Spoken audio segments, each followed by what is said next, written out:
Hello friends, welcome back to our channel.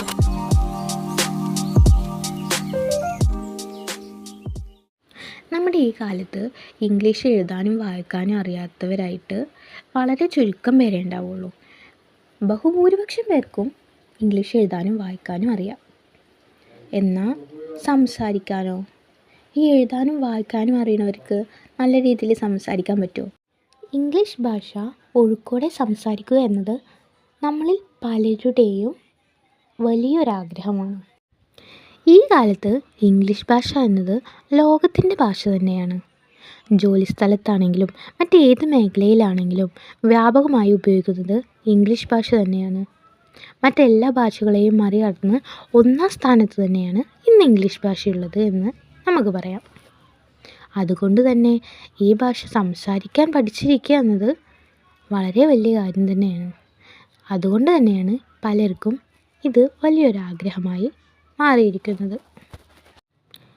എങ്കിലും ഞാൻ ഉൾപ്പെടെ നമ്മളിൽ പലർക്കും നമ്മുടെ ചെറുപ്പകാലത്ത് ഈ ഭാഷയുമായി വേണ്ടത്ര പരിചയപ്പെടാൻ കഴിഞ്ഞിട്ടില്ല എന്നതാണ് മറ്റൊരു സത്യം. ഇംഗ്ലീഷ് നല്ല രീതിയിൽ കൈകാര്യം ചെയ്യാനായിട്ട് ബേസിക് ആയിട്ടുള്ള ചെറിയ ചെറിയ കാര്യങ്ങൾ നമുക്ക് പഠിച്ചു തുടങ്ങിയാലോ? ഒരു തുടക്കം എന്ന രീതിയിൽ ഇംഗ്ലീഷ് ഗ്രാമറിൽ നിന്ന് തന്നെ നമുക്ക് തുടങ്ങാം. ഇംഗ്ലീഷ് ഗ്രാമർ എന്നത് വളരെ ബുദ്ധിമുട്ടുള്ള കാര്യം ചെയ്തില്ലെങ്കിൽ, അതായത് ഒരു വാക്ക് അങ്ങോട്ടും ഇങ്ങോട്ടും മാറിപ്പോയാൽ പോലും അതിൻ്റെ അർത്ഥം തന്നെ മാറിപ്പോവാൻ സാധ്യതയുണ്ട്. ഇംഗ്ലീഷ് ഭാഷയിലെ വേർഡ്സ്, ഫ്രേസസ്, ക്ലോസസ്, സെൻറ്റൻസസ് ഇതിൻ്റെ എല്ലാം സ്ട്രക്ചറിനെ നിയന്ത്രിക്കുന്ന ഒരുപാട് റൂൾസ് ഉണ്ട്. ഈ റൂൾസിൻ്റെ എല്ലാം ഒരു കൂട്ടമാണ് ഇംഗ്ലീഷ് ഗ്രാമർ എന്ന് പറയുന്നത്. മറ്റെല്ലാ ഭാഷകളിലെയും ഗ്രാമർ പോലെ തന്നെ ഇൻഡിവിജ്വലായിട്ടുള്ള വേർഡ്സിനെ കമ്പൈൻ ചെയ്തുകൊണ്ട് മീനിങ് ആയിട്ടുള്ള പുതിയ സെൻറ്റൻസസ് ക്രിയേറ്റ് ചെയ്യാനും അതുവഴി നമ്മുടെ കമ്മ്യൂണിക്കേഷൻ കൂടുതൽ എഫക്റ്റീവ് ആക്കാനും ഇംഗ്ലീഷ് ഗ്രാമർ നമ്മളെ സഹായിക്കുന്നുണ്ട്. Key aspects of English grammar അതേതൊക്കെയാണെന്ന് നോക്കിയാലോ?